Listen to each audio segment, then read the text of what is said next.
Hey, I went through your channel recently. I bought 2 turtles, and after 2 days, one of them's not moving. I'm tensed. Would you please help me? Where'd you get them from? And did they have the spots when you bought them? Yes, I bought them from a pet shop. They had those marks. I was not aware of any deficiency. So what do I do now? Can you help me, please? They are not more than 2 months. Please guide me if you can. I really need help. I don't have a vet in my town. I was really expecting a little bit of help from my turtles. People say everybody shares videos and pictures to get famous, to get likes, comments, and followers. That's the motive on social media. But when I saw your channel, I thought it was not like that, that there are some people here to help. Today I realized they are correct. Followers and likes are all that matters. You two have so many pets, so I thought you would understand how it feels when your pet is sick. So I asked for help. Anyway, my turtles died. I couldn't get them cured, but please, if next time anyone comes to you for help, do listen and guide them. Brain emoji. My favorite part of being a YouTuber is being blamed for the death of animals. Every single week, when I had nothing to do with them. My second favorite thing is selling merchandise, and apparently people really wanted the potato design back, which is weird because it was one of my worst selling designs. I love it, it's the one I wear the most, but per your demand, it's back. I put it up on Instagram a couple days ago, and half the stock already sold out. So, it might be gone before you buy it. Also, it's extremely hot in this room, as comfortable as it is. It's very comfortable and very soft, but I can't have the air conditioning on because it's too loud for the video. So, and I lost my potato t-shirt. Buy it. So that example is just one of the many messages I get on a disturbingly usual basis now. They're pretty much all over Instagram. I have DMs turned on because you can't turn them off. Instagram doesn't let you. Even if they did, I still wouldn't want to turn them off because a lot of times I can just quickly help someone out with a simple question, and sometimes I just want to talk to people. Like, I also have my own connections on Instagram. I need to be able to talk to them. But people get very personally offended when I do not respond to messages, and I want to focus on the ones that assume I owe them the task of being their professional veterinarian every time they have a question. Ooh, first off, if you send me questions and you don't expect a response, but a response would be nice, that's fine. Just don't rely on me to respond, no matter what it is. Like a year or two ago, I would try and respond to every single message, but it was taking up to 4 or 5 hours a day. So now I spend about an hour a day, meaning I can get back to about 5 to 10% of messages. So statistically speaking, the odds are not in your favor for me to respond. But again, like I said, no problem messaging me, whatever. Pictures, questions, anything you want.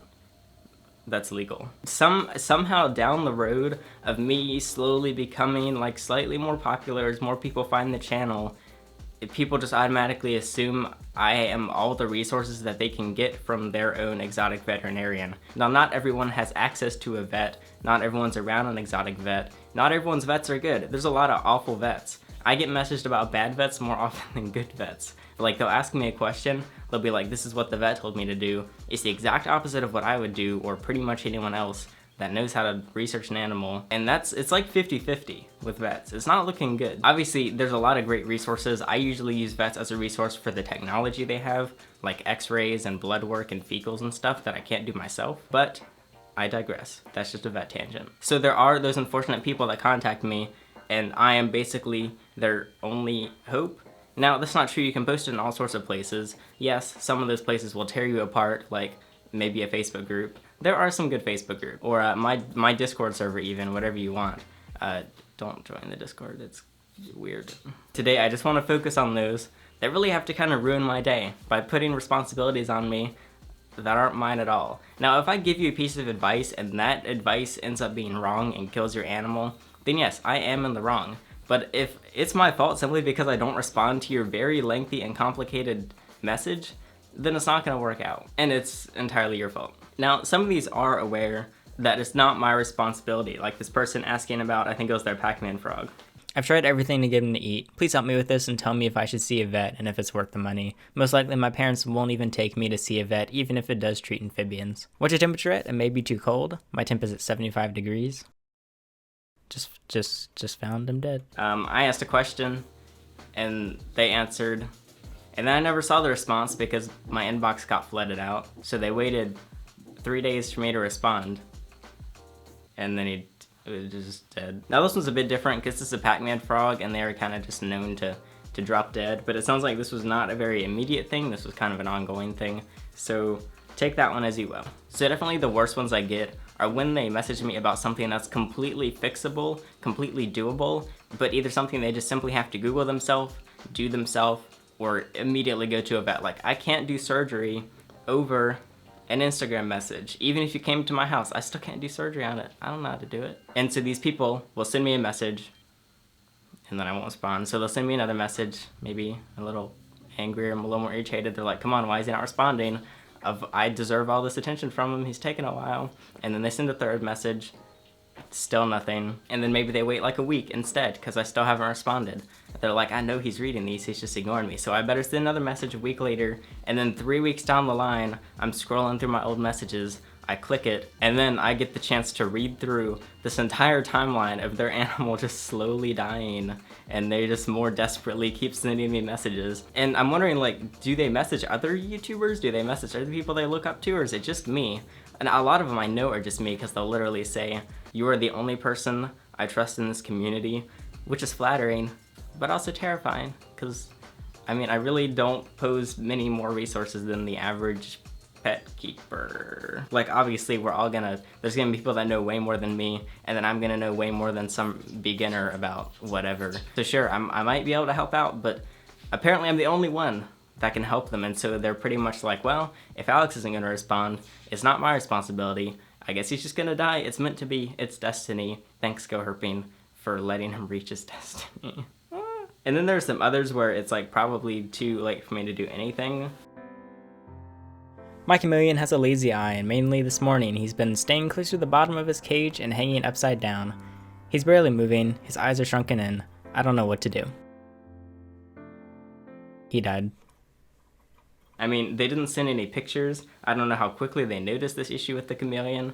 They just were like, hey, my chameleon's not looking good. 5 hours later, he died. And I saw that, I think, like, maybe that night or something after 5 p.m. So don't think I'm like ignoring these. I literally just don't see them at all because I only check my messages every so often.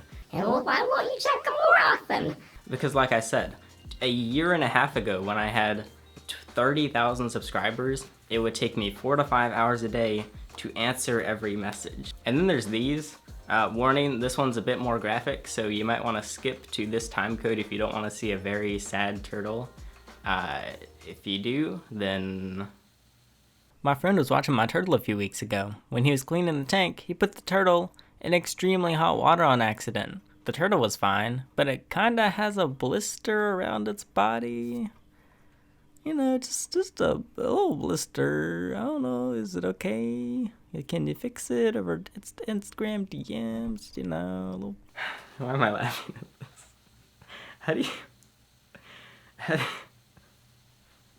How do you accidentally drop a turtle in boiling water? It's like, oh, whoops, I grabbed the wrong turtle from my turtle soup. I didn't mean to do the pet one, meant to do the one from the Asian market. I only screenshotted a few of these, and that was like one that really stood out. Because one, I don't know why you dropped it in boiling water. Two, I don't know why you thought I'd be able to do something. F in the chat for this boiling turtle boy. And then some other ones. And one more thing I'm just curious about.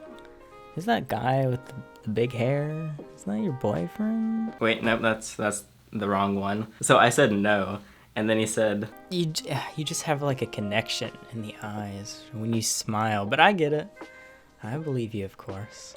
Another thing, you have an Instagram of just you and not your animals? You're very handsome, and I want to see more of you. So he was just trying to see if I was available, and then he made his move. And a lot of these people just start out so friendly. I've been watching your channel for a while now, and I just watched your reptile room tour. I have a pair of Cresties that I can't have because we're moving, and wondering if you could maybe take them in. Thanks a bunch. Hey, where are you located? I'm in Oregon. If we're too far away to work something out, it's totally okay. Could we work something out? Okay? No? Please? Frick off! I dropped a brick on each of their heads. Now, obviously he didn't actually hurt his animals. People always do these threats to really dig in the fact that you're responsible for their suffering, and they're not. So I just responded with, XXX is lame. I'm completely unbiased on X. I don't care. I don't have an opinion, but it was his profile picture and I wanted to go with it. Full off animal nerd. And then I just sent this picture. He blocked me. What else do we got? There was this fun one. A person that got a ball python off of Craigslist. They had a couple questions and they sent me this picture. This is also it's not as common as others, but there are a handful of people that misidentify the animals that they purchased and then they ask me a question because they're confused. So I told this person, like, yeah, it's not a ball python, they get like 5 feet, you have a full-size boa constrictor. And they're like, oh, that makes sense. So this person was actually fine. We talked for a few minutes, I think. I don't have the other screenshots. They fixed everything. That one was fine. Other ones, not so much. They have this thing that they think is a thing, but it's not the thing, and they're like, uh-oh, I have this thing instead of that thing. And then I just kind of slip out of the DMs, because I'm like, okay, have fun with that. There's also the people, now, okay, this happens every single day, probably 10 times a day. And this is probably something you've done. Statistically, if you've DM'd me, you've done this thing. You say, hey, Alex, can I ask you a question? And then you don't ask the question. So what I do is I see it, I hit accept. I'm like, sure. And then you just disappear into my DMs. I know, like, in person it makes sense, like, hey, can I ask you a question? Like, it's a polite way to get started. This is Instagram, we gotta get to the point. Just ask your question, because you're gonna say, can I ask you a question? I'm gonna say yes, and then I'm never gonna see your question ever again. It's not rude or anything, you can just ask it. You don't have to ask permission to ask it.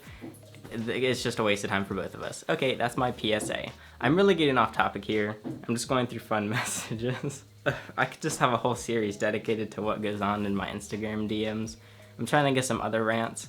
Another one is I learned that youngins, like underage people, understand that strangers online are not to be trusted and not to share information with. The problem is, the more followers you have, the less of a stranger you appear. People, it's like, they're like, oh, well, I know him pretty well, I see him in videos, he seems chill, which hopefully I am, but not everyone is. So what a lot of kids do is they automatically assume that this person, specifically me or whoever else, is much more trustworthy. Therefore, they just give me all their personal info. They're like, hey, this is my full name, this is where I live, if you're ever in the area, just come on over, open house, the home is yours, come on in. You're my favorite YouTuber, feel free. And the weird part is I've had adults do this. Last month, I looked at their profile, they looked at least 30.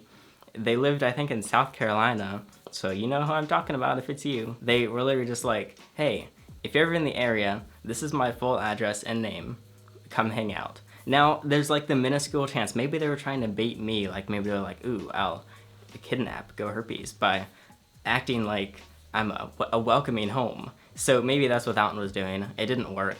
I responded and I was like, no. So sorry, your plan failed. But there are those very young people that just distribute their address to all their favorite YouTubers. I don't know why. Please don't do this. The worst part is I usually just have to block you because I don't want to look like I asked for it or something. So I really just don't respond. I just hit block and now you can't see my profile. So it's a lose-lose situation. Keep your address to yourself unless you order something on the shop. Thank you. That's my second PSA of the day. Well, I had a few examples there of people blaming me for the deaths of animals, so I thought I would just do a full video on it. I mean, you get the idea. I really don't have to do any explaining. I'm not your vet. I'm not responsible for your animal unless I give you a piece of advice that is directly harmful to your animal. And even then, I mean, literally the signature on my email is I am not a vet. Anything I say is from experience or research. I think that's what it says. The lesson I learned here is I just have to say Go to the vet. more often, which I hate saying that. When I have a question and I post it and there's just 12 Go to the vet. responses, it's really annoying. It's like I haven't thought of that. Like, yeah, I'm aware of the vet. I'm just asking here for advice, like, and ideas or whatever. Go to the vet isn't helpful, especially when so many of the vets suck, not only around here, but everywhere, as I've learned. Maybe someday I'll do a video on vets. Also, that's not my job. I didn't sign up for that. I signed up for making videos on my animals and giving you care advice that I can based on what I know, not so that I can be yelled at for killing their animals. So I really just got tired of screenshotting them. I only had a few on my phone right now, but there's plenty. I could start making a collection of them, but hopefully this video will maybe decrease that number of how many I get. But let's face it, the people that do this probably have too short of an attention span to even watch this entire video. So that's too bad. I'm not your vet, nor the YouTubers your vet. Just find a vet if you need a vet. Maybe you don't need a vet. Maybe you just have a question. Send me the question, it's fine. Where's this video going? Don't expect a response. Stop letting your animals die. Thank you, PSA over. Woo!